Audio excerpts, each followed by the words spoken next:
જય ગુરુદેવ. નિરખની ગુણમાં કોણ ઘૂમી રહ્યો, તે જ હું શબ્દ બોલે. ન નાદેન વિના જ્ઞાનમ, ન નાદેન વિના શિવમ. નાદ રૂપમ પરમ જ્યોતિ, નાદ રૂપી તમે હરિ.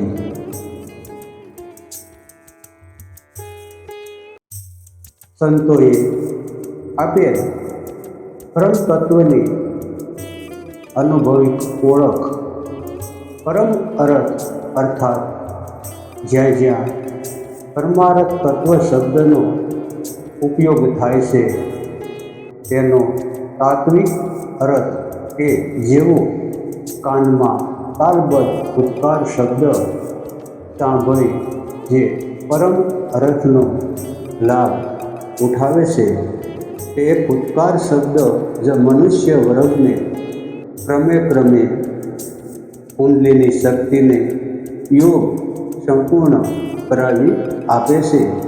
આ ફૂટકાર શબ્દ જ પર બ્રહ્મરૂપેણી કુંડલીની શક્તિનો પોતાનો દિવ્ય પ્રાણ અર્થાત મહાપ્રાણ છે. પુરુષ તત્વ અર્થાત તેને પ્રણવ ધ્વનિ, અજંબા જાપ, અક્ષર બ્રહ્મ, શબ્દ બ્રહ્મ, રુદ્ર, શિવ તેમજ તેને 33 કોટી દેવો, જીવ કોટી જીવોના ગુરુ પ્રણવ ગુરુ કહેવાય છે. યોગીઓ કહે છે કે મૂલાધારની નાભી વચ્ચે કે જે નાભીની આસપાસ ઓમકાર જેના 3.5 આંટા મારી આ કુંડલીની ગ્રંથિ બેઠી છે, એમાં સ્પંદ ધવનીમાંથી આ વાણીની ઉત્પત્તિ થઈ જીવાત્માને બોલવાની ઈચ્છા થાય ત્યારે તે અંતઃકરણ જઠરા અગ્નિને પ્રેરણા કરે. જઠરા અગ્નિ બ્રહ્મગ્રંથિને પછી નાદ સ્વરૂપે વાણી બહાર આવે.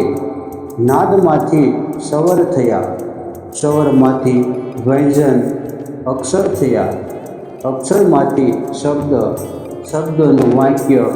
આમ વાણીની ઉત્પત્તિ થઈ.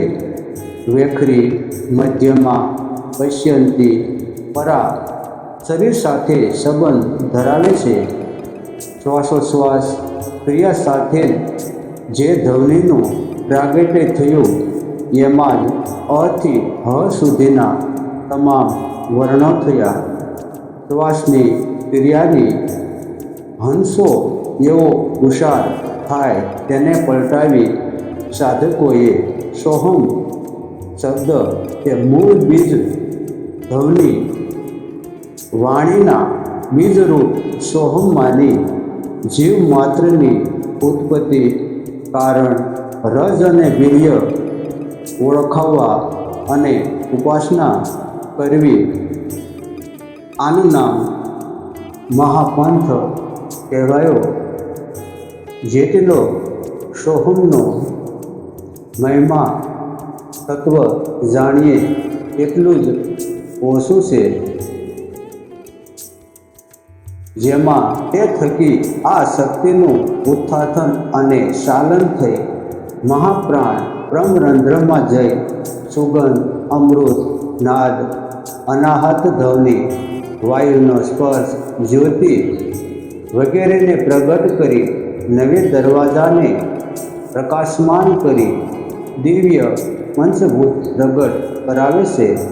હવે આમ આગળ જતા ત્રિલોકના પંચભૂતનું કારણ કે જે વિદ્યુત તત્વને સાધક પિંડમાં અનુભવે છે, છતાં તે તત્વો સંપૂર્ણ સિદ્ધ ન થતાં સર્વેનું કેન્દ્ર પરમ તત્વ અર્થાત સદાશિવ અર્થાત તુર્યાતીત, જ્યોતિ અર્થાત પરમાત્માનું તખત મેળવવા માટે ચક્રો માં ચિત્રા નાડીમાં આ 5 ચક્રોમાં હવાઈ વિદ્યુત વેધન થઈ આત્મજ્યોતિના દર્શન કરી ત્યારબાદ આ બ્રહ્મ નાડીના દર્શન કરી સચક્ર વેદન થતાં આ કુંડલીની શક્તિ કે જે સહસ્ત્ર દળમાં સદાશિવ સાથે મળી જાય છે ત્યારે જ પરમ તત્વનું તખત અર્થાત અનંત જ્ઞાન, અનંત શક્તિ, અનંત આનંદ તે ભજનાનંદી યોગી મેળવી શકે છે. અર્થાત સૌ પ્રથમ તત્વદર્શી સિદ્ધ મહાસિદ્ધ સદગુરુની કૃપાથી શક્તિ જાગૃત કરી આ પંચભૂત દિવ્ય તન્માત્રા, દિવ્ય સૂક્ષ્મ વિષયો નાદ, બિંદુ, કલાનો તથા ઓમકાર, પ્રણવ, ઈશ્વર અર્થાત શિવ તત્વ અર્થાત સોહમના અજંપા જાપનો સાક્ષાત્કાર કરવો જોઈએ અને તે પછી આ પૂર્ણ બ્રહ્મનો સાક્ષાત્કાર શક્તિ સાલન તથા શક્તિને વેદનથી કરવો જોઈએ. ત્યારે પુરુષાર્થ, પરમાર્થ અને પરમ તત્વના તખત મેળવવાના ક્રમની સમાપ્તિ છે. સોહમનો મહિમા અપરંપાર છે. સોહમ અસ્તિ, સોહમ હું તે જ છું. શ્વાસની સાથે મેળ બેસાડવા આ વાક્ય લીધું છે કે તે સાંગોતય ઉપનિષદનું છે. આ રીતે સોહમ શબ્દ અને ગુરુની કૃપાથી તે શિષ્ય પરમ તત્વને પામે છે. જય ગુરુ મહારાજ.